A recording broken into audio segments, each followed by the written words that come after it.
नमस्कार। वियोगी होगा पहला कवि, आह से निकला होगा गान। देखिए, कवि बनने के लिए आदमी को उस परिस्थिति में जीना होता है, उस परिस्थिति को झेलना होता है। तो कुछ परिस्थितियों को जीवन में झेलने के बाद, कुछ परिस्थितियों को जीने के बाद हमारे सिलीगुड़ी के भाई, एक मेरे अजीज मित्र, एक्चुअली आज मैं एक विशेष उद्देश्य से मैं सिलीगुड़ी में आया था। तो जब मनोज सर के इस परिसर में जब आया तो मेरे दिमाग में एक विचार आई, क्योंकि मैंने इनके बारे में सुना था। मैं उस शख्स के बारे में बोल रहा हूँ जो अभी मेरे सामने उपस्थित है, हाजिर है। ये इस क्षेत्र के अभी युवा कवि है और अपने कविताओं के माध्यम से हमारे इस क्षेत्र के लोगों के मन को ऑक्युपाई करने के लिए ये जो भाई है सफल हुए हैं। तो आज मैं आप लोग के सामने एक अलग ही कंटेंट लेके आया हूँ। आज कविता पाठ होने जा रहा है और इस कविता पाठ के विशेष जो पात्र है अभी आपके सामने उपस्थित है। तो मैं उनके ही जुबान से मैं उनका जो परिचय है मैं जानना चाहता हूं, ताकि मेरे जितने भी दर्शक हैं उनके बारे में जाने, उनके बारे में बहुत सारे उनके जीवन में शायद परिस्थितियां उन्होंने झेला होगा उसके बारे में सामान्य परिचय दे। और साथ ही साथ मैं उनसे एक गुजारिश करता हूं, रिक्वेस्ट करता हूं, आपकी जो शैक्षणिक जो श्रृंखला है, आप किस तरह से आप पढ़े, आप कहाँ सबसे पहले आपकी प्राथमिक शिक्षा आपको प्राप्त हुई, उसके बाद हाई स्कूल आपने कहाँ पढ़ाई की, उसके बाद में इंटरमीडिएट की पढ़ाई कहाँ की, उसके बाद में जो हायर सेकेंडरी की जो एजुकेशन है, यह एमपीयू के ही छात्र है डॉक्टर मनोज सर जो मेरे अजीज मित्र है, उनके देख रेख में उन्होंने पढ़ाई किया है। तो जो आपका सामान्य जो शैक्षणिक आपकी उपलब्धि है और आपका जो एड्रेस है जहाँ पर आपका जन्म हुआ, तो इन सभी चीज़ों के बारे में आप सामान्य परिचय दें। और उसके बाद सेकेंडरी आज का विशेष उद्देश्य हम लोगों का कि इन्होंने कुछ पुस्तक लिखने का काम किया है। ये इनका अभी का वर्तमान समय की एक महान उपलब्धि है। तो आज ये आप लोग के सामने अपने पुस्तक में से किसी एक दो कविताओं को निकाल कर अपने इस कमल कंठ से आप लोग के सामने आज कविता का पाठन करने जा रहे हैं। तो इस कार्य के लिए मैं सर को मैं आमंत्रित करता हूँ। बहुत धन्यवाद विकास सर का। मैं आपसे बहुत पहले मिल चुका हूं और आज इस रूप में आपसे मिलना हुआ, ये मेरे लिए सौभाग्य की बात है। आपके चैनलों से मैं रूबरू होते रहता हूं। आज उस चैनल में मुझे बोलने का और कुछ करने का मौका मिला, इसके लिए मैं बहुत बहुत धन्यवाद हूं आपका। जैसा कि आपका आदेश है, मेरा नाम धनंजय मल्लिक है। मैं उत्तर बंगाल विश्वविद्यालय हिंदी विभाग का शोधार्थी हूँ और मेरा जन्म जो है यहीं पर सिलीगुड़ी में ही हुआ है। और मेरी पढ़ाई स्कूलिंग जो है शुभ माया सूर्य नारायण हिंदी हाई स्कूल जो कि बागडोगरा में स्थित है, वहाँ से हुई है। और कॉलेज की पढ़ाई मैंने बागडोगरा काली पद्म घोष तराई महाविद्यालय से किया है। उसके बाद मैंने मास्टर्स के लिए उत्तर बंगाल विश्वविद्यालय में जो है 2016 से 18 तक मास्टर की डिग्री के लिए यहाँ पे, और उसके उपरांत मैं केंद्र हिंदी संस्थान आगरा से बीएड कर चुका हूँ। और बीएड करने के पश्चात मैं 2022 में उत्तर बंगाल विश्वविद्यालय के शोध छात्र के रूप में नियुक्त हुआ हूं और डॉक्टर मनोज विश्वकर्मा के अंतर्गत काम कर रहा हूं। तो ये मेरा एक सामान्य सा परिचय है। लेकिन इसके साथ ही मेरे परिचय में जो है विकास सर ने कवि के रूप में परिचय दिया है। तो मैं कविता लिखता हूं और कविता लिखने की जो पृष्ठभूमि पर जो बात करने की बात कही है, दरअसल अब शुरुआत में ही जो है आपने कह दिया था कि वियोगी होगा। सही में हर व्यक्ति किसी न किसी चीज से वियोग होता है। किसी को लोकतंत्र का वियोग होता है, किसी की सत्ता के प्रति मन रुष्ट हो जाता है, कोई इस व्यवस्था से जो है परेशान होता है, तब जाके हृदय में जो है कविता उत्पन्न होती है। तो मैं भी उनमें से एक हूँ। मुझे लगता है हर व्यक्ति के अंदर कविता उत्पन्न होती है। कुछ लोग उसे शब्दों में व्यक्त कर देते हैं, कई लोग उसको अपने अंदर रख लेते हैं। तो मैं उनमें से एक हूँ जो कविता को शब्दों में व्यक्त करते हैं। और कुछ कविताएं मेरी छपी हुई है। मेरी एक पहली काव्य संग्रह मुझे संविधान चाहिए के रूप में 2022 में ही प्रकाशित हुई थी।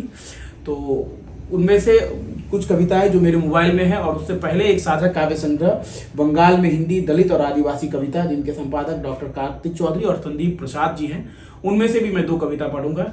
क्योंकि विकास सर का संबंध जो है चाय बागानों से है, डुअर्स के उस महत्वपूर्ण इलाकों से है जहाँ पे लोग जो है बहुत ही संघर्षपूर्ण जीवन जीते हैं।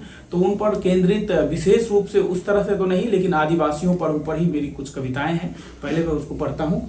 और पहली कविता है जब आदिवासी नहीं होंगे।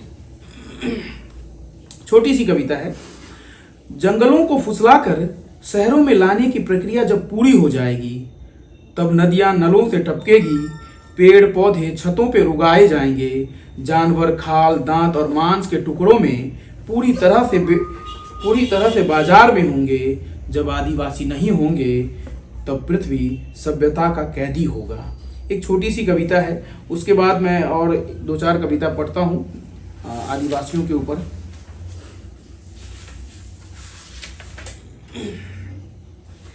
एक आदिवासी का डर।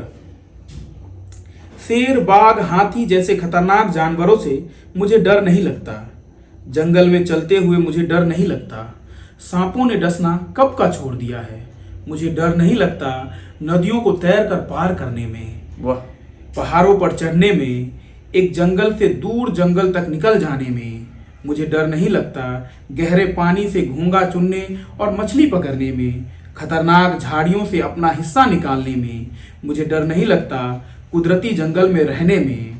मुझे डर लगता है तो नदियों के सूख जाने से, पेड़ों के अंधाधुंध कट जाने से, जानवरों का अचानक से लुप्त हो जाने से, झाड़ियों का बागीचा हो जाने से। मुझे डर लगता है उस जगह से जहां सभ्य इंसान रहते हैं।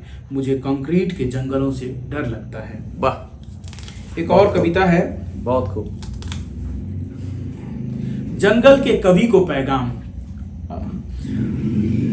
ओ जंगल के कवि, तुमने कैसे सीखा अपने जंगल पहाड़ और नदियों को कविता में ढालना? कैसे तुमने अपनी गुमशुदा संस्कृति को शब्दों के जंगल में बसाया, हूबहू वैसे ही जैसे वो है? कैसे तुमने हाथों में कुल्हाड़ी, माथे पर सूखी लकड़ी, पानी का मटका, मिट्टी का चूल्हा, पुआल का छप्पर, घास की दीवार, गाय भेड़ बकरी सबको मिलाकर साहित्य की धरती पर अपना एक गांव बनाया है?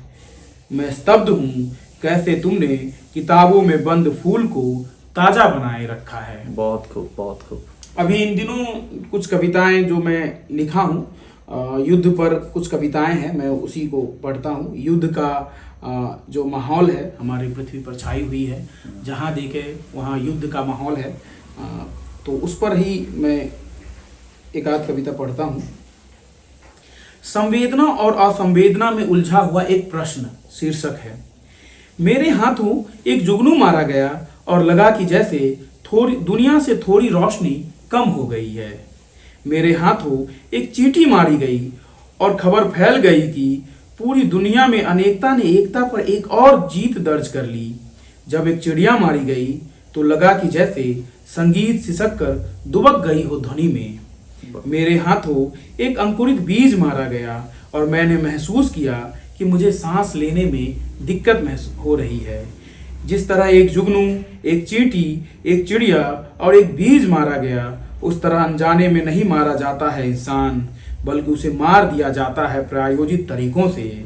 मनुष्य के मारे जाने पर क्या कुछ नहीं कमता इस दुनिया से? वाह, बहुत खूब।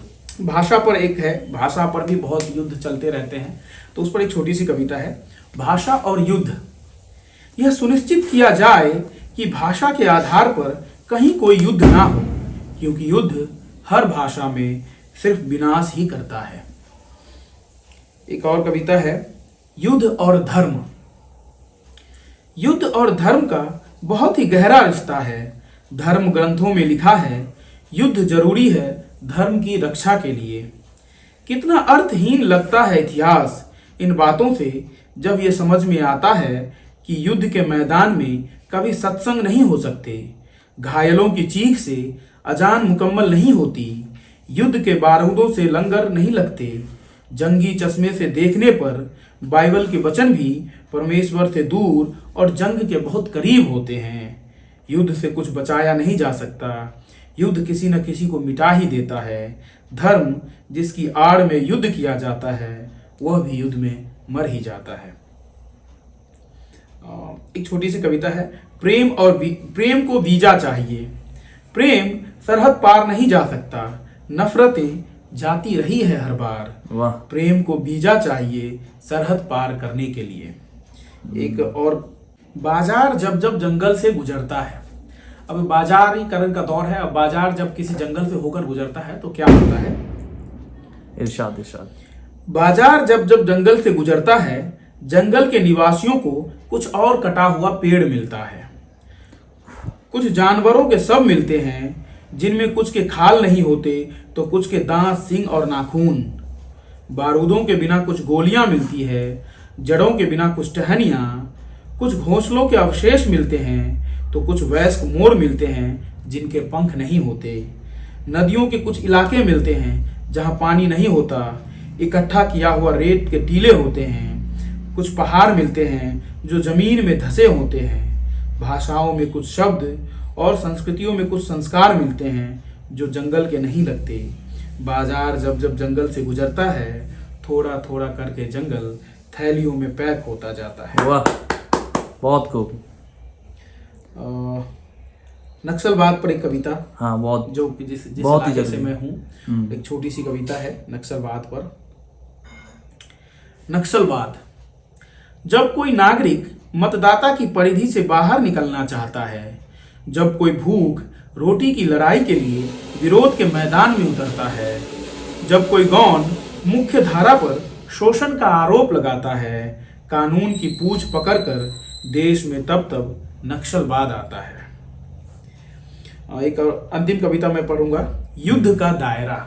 युद्ध का दायरा मुझे बहुत प्रिय है ये कविता। युद्ध जब जंग के मैदान का अतिक्रमण करने लगेगा, बम, बंदूक, तोप और बारूद जैसे सारे हथियार जब अपने रेंज से ज्यादा तबाही मचाने लगेंगे, तब बच्चों के हाथों में होंगे सचमुच के हथियार। स्त्रियां अपने सारे काम काज छोड़कर सीखने लगेंगी युद्ध के कौशल। बुजुर्गों के पास नहीं बचेगा उनका जीवन अनुभव। वे सुनाने लगेंगे सिर्फ युद्ध की सच्ची कहानियां जो ताजा तरीन होंगी। युद्ध जब घुसने लगेंगी आम लोगों के भीतर, तब सभी डॉक्टर अपने अस्पतालों को छोड़कर सेवा देने लगेंगे शमशानों में।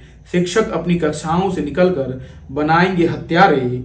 माली अपने बगीचे में से बाहर रोपने लगेंगे बारूद। लोहार की भट्टी में जो लोहा तपता रहेगा, उससे नहीं बनाई जाएंगी हंसिया, हल और कुदाल। लोहे का केवल एक ही शक्ल होगा जिससे लोगों को डर लगेगा। इंसान नहीं सैनिक बनने लगेंगे और चारों ओर सिर्फ युद्ध ही युद्ध पसरा होगा, सिर्फ युद्ध ही युद्ध। बहुत धन्यवाद। बहुत खूब। अब भाई से मैं एक दो प्रश्न पूछना चाहता हूँ, इतना क्योंकि बहुत ही कम उम्र में आपने बहुत सारे कविताओं को लिखने का काम किया है। आप किस तरह से, क्या ऐसा परिस्थिति या ऐसा क्या सिचुएशन आया जिसके कारण आपके दिमाग में ये विचार आया कि ना आपको अब कविता लिखना होगा? क्या आप किसी कवि से आप प्रभावित थे पहले से, या बचपन से आपने ठान लिया था कि मैं कविता को लेकर मैं भविष्य में काम करूंगा? इस प्रकार की सोच क्या आपके दिमाग में आई थी? देखिए, कविता लिखने में की बात यह है कि आप अपनी बात को अभिव्यक्त कैसे कर सकते हैं, एक माध्यम चुनना होता है। तो अभी इस माध्यम मैंने इस माध्यम को चुना अपनी बातों को कहने के लिए। लेकिन जब मैं क्लास 6 में पढ़ता था, पहली कविता मैंने तब लिखी थी। और जैसा कि एक बचकाना कविता होती है, बचपन की कविता, या बचकाना तो नहीं कहूंगा, बचपन की कविता होती है, तो एक आदर्श परक लिखी जाती है। तो मैं भी एक शिक्षक के लिए, ईश्वर के लिए, माँ पर हालांकि बहुत तरह की और भी कविताएं लिखी जाती है, लेकिन वो उस तरह की कविताएं लिखा था मैंने। तो वो केवल अपने मतलब एक तरह का एक मन में उत्पन्न हुआ भाव और उसे शब्दबद्ध कर दिया। लेकिन सही मायने में मैंने अभी समझा कि कविता इतनी सशक्त माध्यम है जिसके द्वारा आप अपने भाव को वहां तक पहुंचा सकते हैं जहां तक कोई नहीं सुन सकता है। आप सीधे और सपाट रूप से अपनी बात को कहें तो उसे उस तरह से नहीं लिया जाएगा जिस तरह से कविता के माध्यम से आप कह सकते हैं। तो कविता, साहित्य के विद्यार्थी होने के नाते जब मैं हिंदी ऑनर्स लेकर पढ़ना शुरू किया तो कविता के प्रति मेरे रुझान बढ़ता गया और धीरे धीरे वो जो है और गहरे तक जाता गया। और मुझे ठीक से याद नहीं है कि मैं किस तरह से कविता लिखना शुरू कर दिया, और लिखते कमोबेश मुझे लगता है कि कुछ हद तक मैं सीखा हूं। अभी बहुत कुछ सीखना बाकी है, अभी मैं सीख ही रहा हूं। तो कविता लिखना शुरू किया तो मेरे लिए ये मुझे उन सब बातों को कहने का माध्यम है जिसे मैं सीधे तौर पर नहीं कह सकता। मैं वहां तक अपनी बात नहीं पहुंचा सकता जहां तक मुझे कविता के माध्यम से मेरी बात पहुंच सकती है। तो मैं अपनी बातों को पहुंचाने के लिए, मेरा संतोष व्यवस्था के प्रति मेरी भावनाएं हैं, जो व्यवस्था के प्रति जो मेरे विचार हैं, मैं उसे कविता में व्यक्त करता हूं ताकि लोग उसे पढ़ें। एक पिछड़े तबके के एक दलित परिवार से आने के कारण उनका जो अनुभव है वो भी मेरे अंदर बहुत ज़्यादा है, तो उसे भी व्यक्त करना मेरे लिए मेरा एक दायित्व बनता था। तो मैंने जो जिया है, जिसे मैंने भोगा है, बस उसी को अपनी कविताओं में व्यक्त किया है। तो दलित जीवन पर आधारित मेरा एक काव्य संग्रह ही है, जैसे मैंने पहले ही कह दिया था, मुझे संविधान चाहिए, तो उस पर वो मेरा जीवन अनुभव है, उस पर कोई भी किसी भी तरह के कोई बनावटीपन नहीं है और ना ही कोई कल्पना है। तो हालांकि कभी कल्पना करता ही है, तो उसमें कल्पना नहीं है, जो है मैंने यथार्थ के रूप में कह दिया है, मेरा भोगा हुआ यथार्थ है। क्योंकि ये बात बिल्कुल सही बोल रहे हैं सर, जब परिस्थिति बिल्कुल विपरीत हो, जब आप आवाज़ को बुलंद नहीं कर सकते हो, तो ऐसे समय में, ऐसे परिस्थितियों में आप कविता के माध्यम से भी आप जन जन तक अपना विचार को पहुंचा सकते हो। तो हमारे भाई, मेरे जो अनुज है, उन्होंने जो माध्यम को चुना है अपने आवाज़ को लोगों तक पहुंचाने के लिए, क्योंकि आप लोग जानते हो साहित्य ही एक दर्पण है, समाज का एक दर्पण है, तो कविता भी साहित्य का एक बहुत ही अभिन्न हिस्सा है। तो अपने कविताओं के माध्यम से ये अपने समाज में प्रचलित व्यवस्थाएं, समाज में प्रचलित कुव्यवस्थाएं, इन सभी चीज़ों को कविता के माध्यम से लोगों तक पहुंचाने का ये जो मार्ग को अपनाए हैं, सच में ये बहुत ही सराहनीय है। अब कभी कभी ऐसा होता है कि सर, जो आदमी शोषक होकर किसी विशेष व्यक्तियों के ऊपर, किसी विशेष व्यक्ति के ऊपर शोषण कर रहा होता है, उसकी जो आंखें होती हैं, उनकी जो विचारधारा, वो भी पूरी तरह से बंद हो जाती है, उसको खुद महसूस नहीं होता है कि वो क्या कर रहा होता है। तो ऐसे में आपकी जो कविता है, जब ऐसे व्यक्ति विशेष के हाथ में पहुंच जाए, उनके नज़र में पहुंच जाए, तो मुझे लगता है आपकी कविता से उनकी जो विचारधारा है, उनकी जो देखने की नज़रिया है, ये भी शायद बदल सकती है। तो आपने बहुत ही सुंदर काम किया है। और एक प्रश्न, मैंने अक्सर सुना है कि कवि जो होते हैं, क्योंकि सूर्यकांत त्रिपाठी निराला के बारे में मैंने पढ़ा था, सुना था कि जब वे सोते थे बिस्तर में, अपने हाथ में, अपने पास अपने कॉपी या तो कलम को लेकर सोते थे, क्योंकि ये पता नहीं चलता था कि कब विचार आ जाए दिमाग में। और विचार, लोगों के दिमाग में विचार बारंबार आते हैं, तो विचार जब ज़्यादा आ जाए तो हो सकता है जो अच्छे विचार है, जो नेक विचार है, फिर विचार के ऊपर विचार का लेप हो जाए, ऐसा भी हो सकता है। तो ऐसे में सूर्यकांत त्रिपाठी अपने बेड में, अपने बिस्तर में कॉपी कलम लेकर सोते थे, तो जैसे ही भाव उनके दिमाग में जन्म लेता था, वैसे ही किताब में वो क्या करते थे, कॉपी में उसको लिपिबद्ध कर देते थे।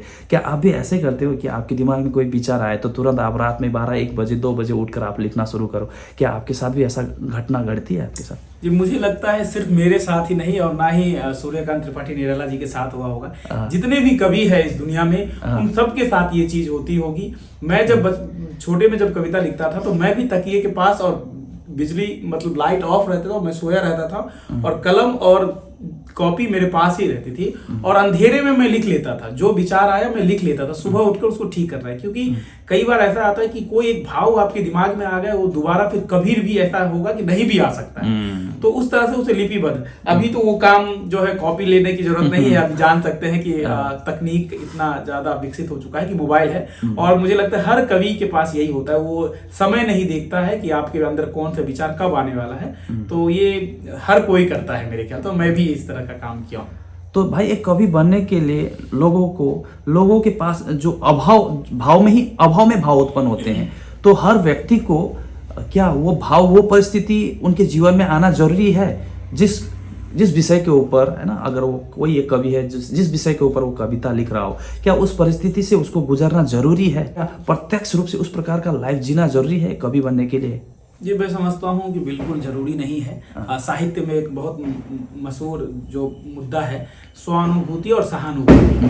तो जो व्यक्ति सहानुभूति से लिखता है, जिसके ऊपर बीतता है, उसने वो लिख दिया, लेकिन स्वानुभूति पर भी कविताएं लिखी जाती है और लिखी जाती रही है। तो ये नहीं कहता हूँ कि स्वानुभूति में जो कविता लिखी गई है वो हल्के हो या कमजोर हो सकती है, ऐसा नहीं है। वो भी कविता होती है, बेहतरीन कविता होती है। बशर्ते ये है कि जो व्यक्ति कवि वही हो सकता है जो वो देखे हुए को अलग तरीके से लिए। मतलब एक सड़क पर दुर्घटना घटी, हजारों व्यक्ति ने देखा, उसमें से चंद व्यक्ति ने उस पर एक कविता लिख दिया, तो देखा तो सभी ने है, लेकिन उसको व्यक्त करना, उसको देखने का जो नजरिया है, वो आपका भाव, अपने अंदर संवेदना आपकी जो है, वही व्यक्त करता है कि आप किस तरह से किसी चीज को देखते हैं, और वो आपको अंदर तक कितना मतलब झकझोरता है। जरूरी नहीं है कि वो कविता के माध्यम से ही हो। कोई व्यक्ति अगर कलाकार है तो उसे संगीत में व्यक्त कर सकता है, कोई कलाकार है तो उसे अपने पेंटिंग में व्यक्त कर सकता है, कोई कलाकार है तो नृत्य में भी किसी चीज को व्यक्त किया जा सकता है। तो कलाकार अलग अलग तरीके से देखने के ऊपर है, आप देखते हैं और उसको व्यक्त कैसे करते हैं, ये आपका अपना अपना माध्यम होता है। और अंतिम में एक विशेष एक आपके साथ एक बात करना चाहता हूँ, प्रश्न पूछना चाहता हूँ। मैं अक्सर देखता हूँ आज के दिन में समाज में, जैसे कि अभी मैं एक कवि का जो कवि पाठ है मैं उसको मैं अपनी इस कैमरा में मैं कैद कर रहा हूँ, लेकिन आज के जो युवा है युवतियाँ है इस प्रकार के जो कविता पाठ जिनके लिए विशेष इस प्रकार के कार्यक्रम बनाए जाते हैं, इस प्रकार के जो संवाद है उन विशेष युवा और युवतियों तक हम पहुंचाने की कोशिश करते हैं, क्योंकि हम ये मानते हैं कि देश के कर्णधार हैं, समाज में परिवर्तन लाने का एक बहुत बड़ा जिम्मेवार उनके ऊपर है। लेकिन आज के जो युवा युवती है इस प्रकार की रचनात्मक चीज़ों पर ध्यान न देकर ये केवल मस्ती मनोरंजन में विशेष ध्यान देते हैं। तो ऐसे लोग जिनकी जो विचार जो ये सोचते हैं कि जीवन में केवल मनोरंजन करना, नृत्य करना, डांस करना, गॉसिप करना, बेमतलब की बातें करना ही उन्हें ऐसा लगता है कि यही असल चीज़ें हैं। तो ऐसे लोग जो समाज की इस प्रकार की जो विशेष चीज़ें, जो मौलिक चीज़ें हैं, कविता का पाठन या साहित्यिक समारोह में शामिल होना, उसमें अपना विचार को रखना, संगोष्ठी में जाना, इस प्रकार के कार्यक्रम में रुचि नहीं लेते। मैं देखता हूँ सर, मैं कोई वीडियो डालता हूँ सर, डांस के वीडियो को डालता हूँ, तुरंत 500 पहुँच जाते, 1000 पहुँच जाते। लेकिन अब मैं इस तरह का वीडियो जहाँ पर एक युवा कवि अपने विचारों को, अपने भावनाओं को शब्दों में गुथा कर अपने कविता का रूप देकर लोगों तक पहुँचाने की कोशिश करते हैं। तो इस प्रकार की चीज़ों को देखने में आजकल के जो युवा पीढ़ी है ज़्यादा पसंद नहीं करते हैं, ठीक है, इसको नहीं चुनते हैं, ठीक है। तो ऐसे वर्गों को, ऐसे जमात को, ऐसे बच्चों को आप क्या संदेश देना चाहते हो? देखिए, निसंदेह आपने जो बात कही है आज के समय के लिए बहुत ही मतलब कारगर है। आजकल के युवा जो है इन सब चीज की गतिविधियों से बिल्कुल दूर होते जा रहे हैं। इसके पीछे जो है एक अंधाधुंध विकास की प्रक्रिया जो हम लोग पकड़े हुए हैं, एक मॉडर्न होने की प्रक्रिया जो है। लोग समझते हैं कि जो साहित्यिक होगा वो मॉडर्न नहीं हो सकता है, जो कलाकार होगा वो मॉडर्न नहीं हो सकता। और कलाकार, मॉडर्न कलाकार किसे कह सकते हैं? मैं किसी कला को मतलब गलत नहीं बता रहा हूँ, लेकिन आप मॉडर्न कलाकार में कविता को नहीं लिख सकते। कविता पढ़ना या कविता लिखना या कहीं पर कोई रविंद्र संगीत गा रहा है तो उसे सुनने में कोई रुचि नहीं लेते। लेकिन वही संगीत का फॉर्म अगर चेंज हो जाए, वही अगर कविताओं का फॉर्म चेंज हो जाए, कुछ अश्लील चीजें दिख जाए, कुछ इस तरह का, तो उसमें लोग इंटरेस्ट ले लेते हैं। तो ये जो है एक विकास, आपको एक माइंडसेट हो गया है कि आप इस तरह के करेंगे तभी आप जो है अगर आगे हैं समाज में, आप 2 कदम आगे हैं, नहीं तो आप पिछड़े हैं। तो ये एक तरह की मानसिकता है जो लोगों पे हावी हो चुका है आज के युवाओं पर। मैं ये समझता हूँ कि आप मनोरंजन को जो युवा खोजते हैं, मनोरंजन हर जगह है। अगर आप कविता में जाइए और कविता को भीतर तक कविता में प्रवेश कीजिए तो आपके अंदर जो मनोरंजन होगा, रामचंद्र शुक्ल ने कहा भी है कि कविता में भी मनोरंजन है, हर चीज में मनोरंजन है, तो कविता में भी वो मनोरंजन आ सकता है। तो उसी तरह पढ़ाई में जो मैं आपका बात को काट रहा हूँ, मैंने कभी कभी मेरे जीवन में इस तरह के लोग भी पाए, जैसे कि सपोज एक कवि है, जब वो कवि बन जाता है, बहुत सारे विचारों को अपने कविताओं में, अपने शब्दों में गुथा देता है, तो ऐसा शख्स यह चाहता है कि वो अधिक से अधिक लोगों तक अपने कविता को सुना पाए। वो पूरी तरह से कविता के प्रति दीवानगी हो जाता है सर, ठीक है। डेफिनेटली उसने कुछ समझा होगा, उसने, है ना। जिस तरह से कोई आदमी कोई डांस करने के लिए, बार में जाने के लिए जिस तरह से बावला हो जाता है, उतावला हो जाता है, ठीक इसी तरह का जो भाव है एक कवि में देखने को मिलता है। तो लोगों का जो रुचि है सही रास्ता में न जाकर गलत रास्ता में जा रहा है, मुझे ऐसा लग रहा है सर, क्या बोलते हैं? नहीं, बिल्कुल गलत रास्ता में है ही। लेकिन देखिए वो गलत रास्ता किस तरफ से, अभी आप देखिए मैंने जो कविता लिखी, ये कविता इस तरह की कविता है। अगर अभी के युवा, कोई अगर 18-20 साल का लड़का आएगा तो उसे रैप के माध्यम से 4 पंक्ति कह देगा, बातें वही है। लेकिन क्या है कि पाठक को या सुनने वालों को कौन ज्यादा आकर्षित करता है? आकर्षित कर सकता, जो क्षणिक हो जाता है। रैप में कोई तुरंत 2-4 लाइन मिला के कह दिया और वो लोगों को ज्यादा भाने लगा, और कविताएं की बातें जो है लोग थोड़ा देर तक समझने में लगाते हैं, और ठीक है वो थोड़ा सा उबाऊ समझते हैं लोग।